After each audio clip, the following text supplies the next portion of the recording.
Di zaman corona ini, kesian pemerintahan kita ini. Sudah usaha maksimal mungkin.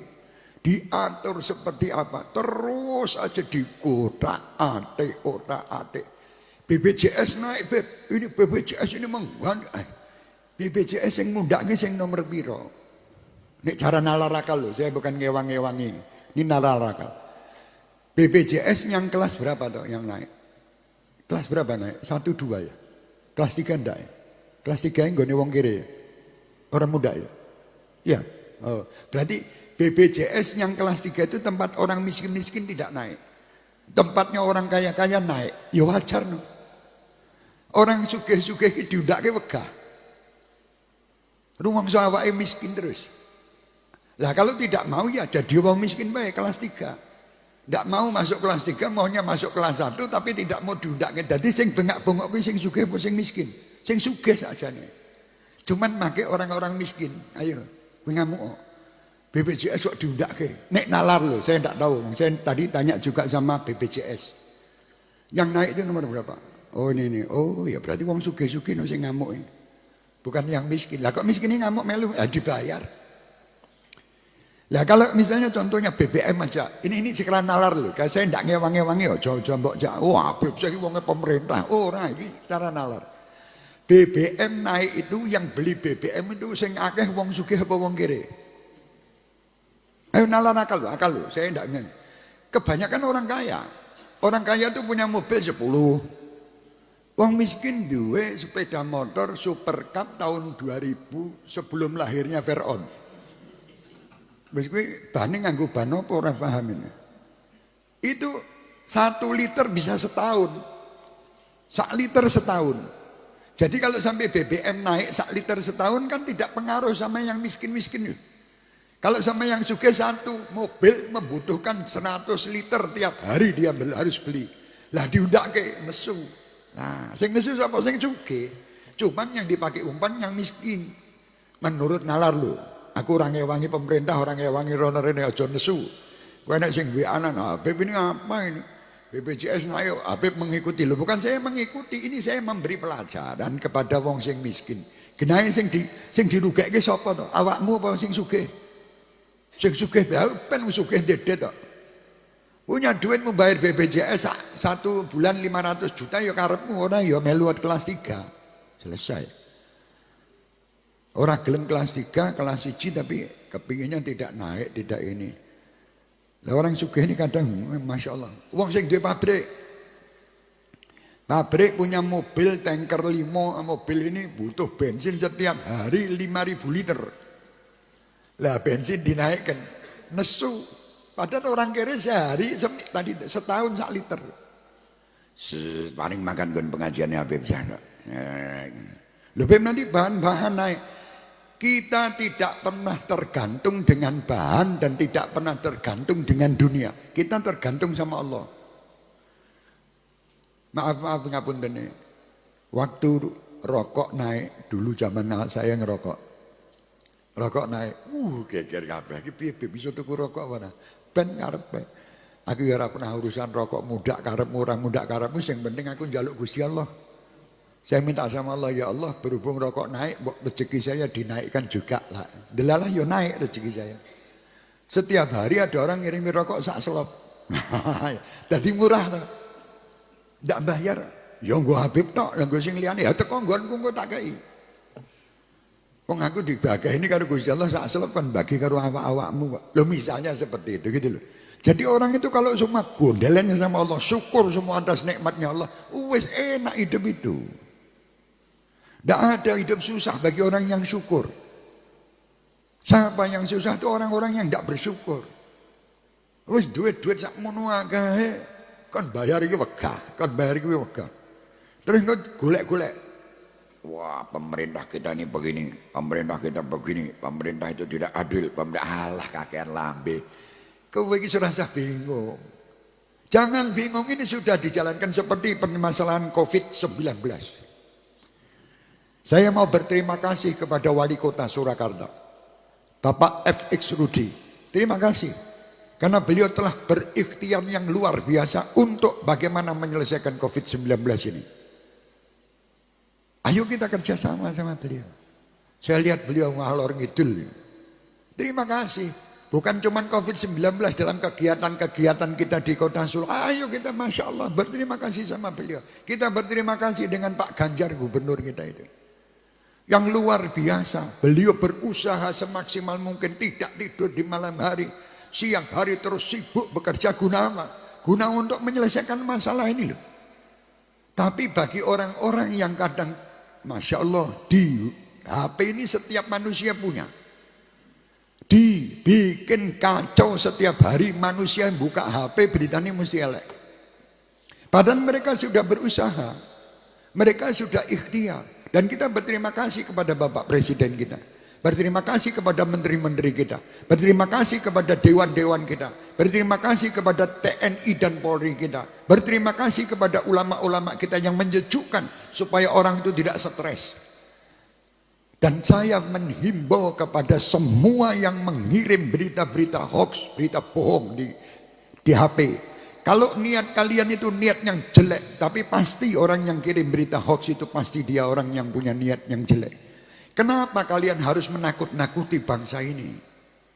Setiap saat bangsa ini buka HP isinya menakutkan semua.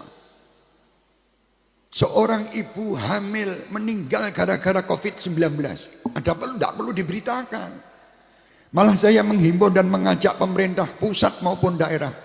Mulai dari saat ini perintahkan bagi semua media untuk tidak memberitakan siapa yang meninggal. Tutup. Tidak ada berita meninggal COVID. Beritakan bahwa keberhasilan pemerintah ini aja. Dan sampaikan kepada mereka-mereka yang membuat berita-berita hoax ini untuk diproses secara hukum. Ini orang gila. Sudah negara kita ini dalam keadaan kacau setiap hari. Bahkan kadang-kadang maaf, 1000 kali maaf. Yang membuat berita-berita ini hoax ini palsu, lawan-lawan politik. Orang-orang yang tidak berpendapat, jangan. Kenapa kita ini justru dalam keadaan seperti ini malah membuat adu domba sana dan sini. Berhentilah mengadu domba.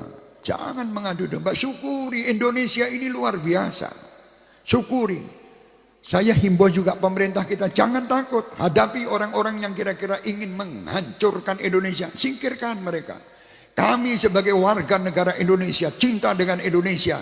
Kami cinta dengan warga Indonesia dan kami terus akan membela Indonesia dengan pemerintahan yang ada. Siapapun mereka. Mari kita bangun Indonesia dengan cinta kasih, pandai bersyukur. Itu yang kita tidak tiap hari sudah sumpek ngadepi corona. Orang dino rahe aku. Sumpek ngadepi corona, tiap buka berita isinya tidak dibuka kepingin buka. Tapi beritanya bohong kebanyakan bohong. Dan saya tidak ingin melihat, walaupun itu betul ada yang meninggal 1000, tidak usah diberitakan, selesai. Kalau diberitakan ini memancing orang tambah takut. Ada apa ini? Tak perlu. Dukung apa yang disampaikan pemerintah, dukung apa yang dikerjakan TNI dan Polri kita. Kita lihat sekarang, saya sudah berapa hari ini, saya berpikir, subhanallah, setiap malam bapak-bapak polisi, bukan saya membela-bela ini, tidak, ini memang kerjaan. Di pinggir-pinggir jalan, nanti apalagi lebaran ini, mereka itu tidak lebaran dengan istri dan anaknya. Mereka itu duduk bersama masyarakat untuk mengatur lalu lintas, untuk ngurusi COVID-19. Ini mbok mikir toh bangsa ini. Mereka ini punya tugas yang berat. Tugas yang seperti itu berat, malah justru setiap hari dibuat berita hoax. Dikirimkan seakan-akan mereka tidak kerja. Seakan-akan mereka tidak ada manfaatnya. Seakan-akan yang manfaat itu yang ngirim berita hoax itu. Siapa bilang? Mereka manusia. Mereka ingin berlebaran semat kepada istri-istrinya. Lihat ya Pak. Kita lebaran pakai baju baru, gandeng anak, gandeng ini, malah justru mereka di pinggir jalan nyumprit, membuat lalu lintas ini jadi baik. Nah sekarang ini mereka sudah kerjasama bagaimana untuk mengentas COVID-19 ini. Itu. Nah kadang kita ndak gelem iki gor nyalahke wae. Apa toh tujuan nyalahkan itu apa? Kalau tujuan saya nyalahkan orang dengan terus saya kirim, saya buat viral di video itu, dengan cara itu bisa menyelesaikan, saya orang pertama yang akan memviralkan hoax. Tapi kalau tidak, lah kenapa harus begitu? Mestinya kita harus menjadi orang-orang yang betul-betul ini permasalahan kita bersama, bukan permasalahan seseorang. Dan kita lihat coba bagaimana para perawat, bagaimana para dokter, kasihan mereka. Kalau kita tidak mengikuti aturan-aturan, kasihan mereka ini sampai setengah mati menghadapi itu. Mereka ya takut, bukan tidak takut. Cuman karena ini tugas mereka berkorban. Orang-orang seperti itu, seandainya mereka meninggal, orang-orang seperti ini adalah orang-orang yang dinanti kalau dia taat kepada Allah dan Rasulnya, surga sebagai tempat mereka. Karena mereka berkorban demi untuk keselamatan umat dan masyarakat. Ayo, sekarang ini bukan terus kakek ngomong kabeh. Jadi sudahlah, berhenti yo. Saya imbau juga pemerintah, jangan disampaikan kepada media-media, jangan suka nyoting. Sudah tahu ada orang kena COVID, wah disoting. Kemarin itu kalau salah ada yang terjadi, diparani yang nyoting, dilepet-lepet geng. Kan gitu. Ini gara-gara sakit hati. Lah kenapa Anda bangga dengan saudara-saudara Anda yang meninggal dengan corona? Anda bangga bisa nyoting dan ngirim berita yang pertama. Kalau saya Anda, saya lebih baik syutingin acara ini loh. Syutingin, kiriman kemana-mana. Syutingin acara-acara di tempat orang-orang yang soleh-soleh itu. Kiriman membuat orang gembira dan senang. Itu yang penting. Yang sugih-sugih, keluarkan hartanya, bantu siapapun yang kita bantu. Tetangga kita, saudara kita, keluarkan semua. Yang alim-alim, sejukkan orang-orang ini dengan berita-berita Anda, berita-berita dari Allah. Jangan Anda malah meden-meden. Malah di meden-meden ini. Corona ini adalah perintah dari neraka untuk datang ke Solo untuk ngeremuk wong-wong Solo. Lah ya apa kuwi iki mbok meneng wae to lambemu kuwi diatur sing apik. Corona datang ya memang betul mengingatkan kita, tapi bukan terus mengingat. Sebetulnya kalau kata corona itu mengingatkan saya, bukan Anda. Kalau masing-masing mengatakan itu mengingatkan saya, mereka semua merasa diingatkan oleh Allah, akhirnya semua akan berubah. Nah, sekarang ini jadi bingung karena dhewe. Ya hati-hati, saya bukan ini nasihat buat diri saya. Bukan saya benci kepada siapapun, tidak, tapi saya mengajak kepada siapapun. Ayo, berhentilah wahai orang-orang yang membuat berita hoax. Berhentilah wahai orang-orang yang membuat berita yang menyakitkan bangsa ini. Berhentilah wahai orang-orang yang menghina Bapak Presiden. Berhentilah wahai orang-orang yang menghina menteri-menterinya. Berhentilah wahai orang-orang yang menghina dewan, yang menghina ulama, yang menghina para kiai, menghina para habaib, menghina masyarakat. Jangan berhenti. Berhentilah kita. Ke depan doakan mereka. Wajar, hari ini saya ditugasi untuk mendoakan siapapun mereka. Ya, kaum saudara-saudara kita sebangsa dan setanah air, doakan. Apalagi ulama-ulama kita, kiai-kiai kita, doakan. Pemimpin-pemimpin, doa itu kalau sampai meleset, Anda sudah dapat pahala. Gitu. Saya doakan orang tak dongakno selamat dunia akhirat. Lah beb, orang itu korupsi Anda tak didongakkan. Loh, kalau dia selamat apa ruginya saya? Rugi saya. Kan tidak rugi. Lu dia korupsi, beb. Korupsi urusannya dia sama Allah, bukan urusan sama saya. Lu ini uangnya Habib diambil, ya sudah biar uang saya mau diambil, tidak diambil, uang Allah itu juga memiliki kekuasaan untuk memberi saya ganti.